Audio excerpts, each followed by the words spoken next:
Assalamualaikum warahmatullahi wabarakatuh. Hai semuanya, perkenalkan kami dari kelompok 3 akan mempresentasikan materi tentang persepsi dan pengambilan keputusan. Sebelumnya perkenalkan, nama saya Zahratul Jannah dengan NIM 200599040 serta kedua teman saya Tika Mislawayuni dengan NIM 200599036 dan Revaldo Pranata dengan NIM 200599032. Baiklah, langsung saja kita masuk kepada pembahasan pertama, yaitu persepsi. Apa itu persepsi? Persepsi yaitu suatu proses yang ditempuh individu untuk mengorganisasikan dan menafsirkan kesan-kesan indera mereka agar memberikan makna bagi lingkungan mereka. Suatu proses untuk memperhatikan, menyeleksi, mengorganisasi, dan menafsirkan stimulus lingkungan. Apa maksudnya? Maksudnya itu di sini sebagai individu kita melihat sebuah objek atau melihat orang lain, kemudian kita menginterpretasikan berdasarkan kesan sensori. Kesan sensori di sini dapat kita artikan seperti penglihatan kita, apa yang kita lihat, apa yang kita dengar, dan apa yang kita rasakan terhadap seseorang atau terhadap sesuatu perilaku seseorang. Kemudian terhadap benda tertentu, terhadap objek tertentu, dan kemudian kita memberikan makna dari apa yang kita lihat dan apa yang dapat kita dengar. Dari pengertian ini, kita bisa lihat bahwa persepsi antara kita dan orang lain itu pastinya berbeda-beda dan tergantung bagaimana cara kita memaknainya. Faktor yang mempengaruhi persepsi, yang pertama yaitu pelaku persepsi, di mana terbagi menjadi 5. Yang pertama itu sikap, motif, kepentingan, pengalaman, dan pengharapan. Yang kedua yaitu target dari persepsi itu sendiri, seperti hal baru, gerakan, bunyi, ukuran latar belakang, dan kedekatan. Yang ketiga itu situasi persepsi itu sendiri, seperti waktu, keadaan atau tempat kerja, atau keadaan sosial. Selanjutnya teori atribusi. Apa itu teori atribusi? Yaitu ketika kita mengamati perilaku seseorang, kita mencoba untuk menentukan penyebabnya. Apakah ini penyebabnya internal atau eksternal? Nah, jadi internal itu apakah itu disebabkan oleh dirinya sendiri atau eksternal dari luar dirinya? Faktor internal dan faktor eksternal. Kalau faktor internal itu faktor yang dikontrol dari dalam dirinya sendiri, sedangkan faktor eksternal itu faktor yang berpengaruh dari luar dari dirinya sendiri. Selanjutnya model hubungan sebab akibat Cayley. Yang pertama yaitu konsensus, yaitu berhubungan dengan orang lain. Yang kedua distinctiveness, yang berhubungan dengan tugas yang diberikan. Yang ketiga konsistensi, yang berhubungan dengan waktu. Tesis Cayley. Yang pertama, orang menghubungkan perilaku dengan sebab akibat eksternal ketika mereka menerima konsensus dan distinctiveness yang tinggi dan konsistensi yang rendah.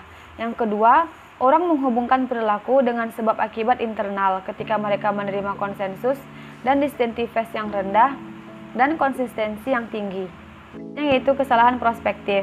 Yang pertama, perspektif selektif, di mana orang-orang secara selektif menafsirkan apa yang mereka saksikan berdasarkan kepentingan latar belakang, pengalaman, dan sikap. Yang kedua yaitu efek halo, di mana mereka menarik suatu kesan yang mengenai seorang individu berdasarkan suatu karakteristik tunggal. Yang ketiga yaitu efek kontras, di mana evaluasi atas karakteristik seseorang yang dipengaruhi oleh perbandingan dengan orang-orang lain yang baru saja dijumpai yang berperingkat lebih tinggi atau lebih rendah pada karakteristik yang sama. Empat yaitu proyeksi, menghubungkan karakteristiknya sendiri ke orang lain. Nomor 5 itu leniency, di mana mengevaluasi dengan cara yang sangat positif. Selanjutnya ada strictness, mengevaluasi dengan cara sangat negatif. Yang ketujuh ada recency effect, di mana kecenderungan untuk mengingat informasi saat ini. Yang kedelapan itu adalah central tendency, di mana kecenderungan untuk menghindari semua penilaian ekstrim yang menilai orang atau benda sebagai rata-rata atau netral. Assalamualaikum warahmatullahi wabarakatuh.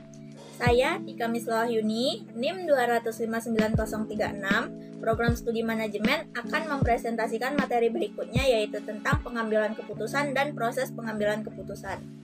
Yang pertama, pengambilan keputusan. Pengambilan keputusan adalah suatu reaksi terhadap suatu masalah. Masalah dalam pengambilan keputusan ini seperti penyimpangan antara realita dan apa yang telah diharapkan oleh seseorang. Kemudian, proses pengambilan keputusan ini terdiri dari 3. Yang pertama yaitu rasional, yang kedua yaitu kreativitas, yang ketiga yaitu intuitif. Yang pertama yaitu rasional. Rasional merupakan model pengambilan keputusan yang menggambarkan para individu hendaknya berperilaku untuk memaksimalkan sebuah hasil.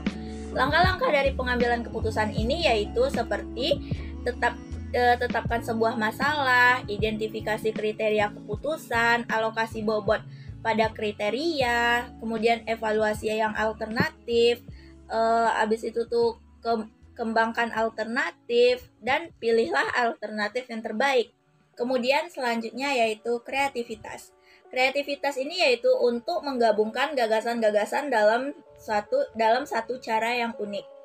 Dalam membuat asosiasi yang luar biasa antara gagasan-gagasan yang terdiri dari 3 komponen. Komponen ini terdiri dari yang pertama keahlian, yang kedua motivasi, yang ketiga keterampilan. Selanjutnya yaitu intuitif. Intuitif merupakan suatu proses tak sadar yang diciptakan dari dalam pengalaman yang tersaring.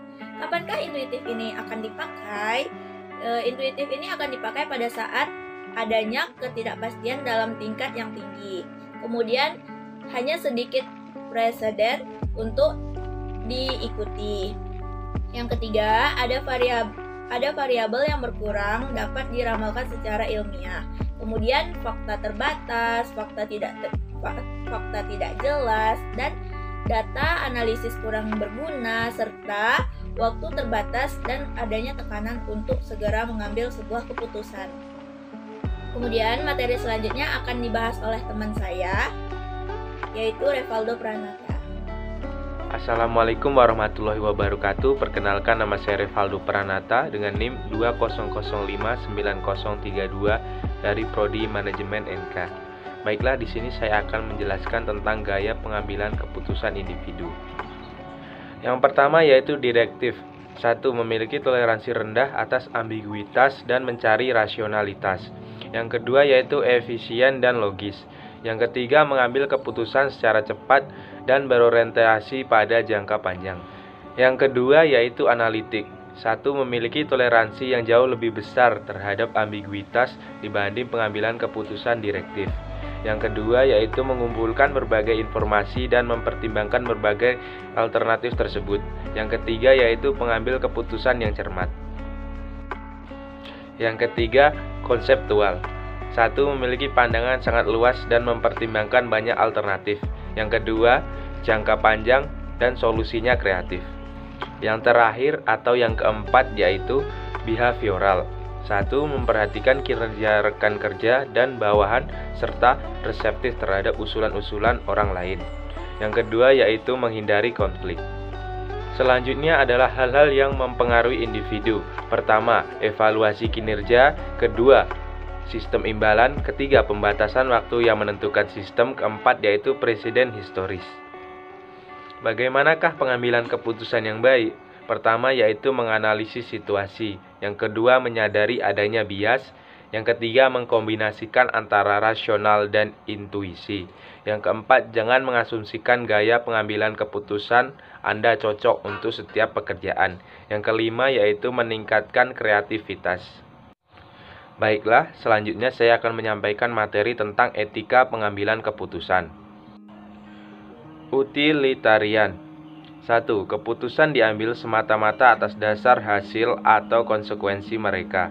Yang kedua, memberikan kebaikan yang terbesar untuk jumlah yang terbesar. Yang ketiga yaitu konsisten dengan tujuan seperti efisiensi, produktivitas, dan laba yang tinggi. Yang selanjutnya yaitu menekan pada hak. 1. Mengambil keputusan yang konsisten dengan kebebasan dan keistimewaan mendasar. Kedua yaitu menghormati hak dasar para individu. Yang terakhir yaitu menekan pada keadilan. 1. Mengenakan dan memperkuat aturan-aturan secara adil dan tidak bersebelah, sehingga adanya pembagian manfaat dan biaya yang pantas. Yang kedua yaitu fokus pada utilitarianisme, mendorong efisiensi dan produktivitas, tetapi dapat mengakibatkan pengabaian hak dari beberapa individu, terutama minoritas. Yang ketiga yaitu fokus pada hak, melindungi individu tetapi dapat menghambat produktivitas dan efisiensi. Yang keempat yaitu fokus pada keadilan, melindungi kepentingan yang kurang terwakili, mendorong rasa kepemilikan yang akan mengurangi pengambilan risiko inovasi dan produktivitas. Baiklah semuanya, itulah tadinya hasil presentasi dari kelompok kami. Apabila ada kesalahan mohon dikoreksi.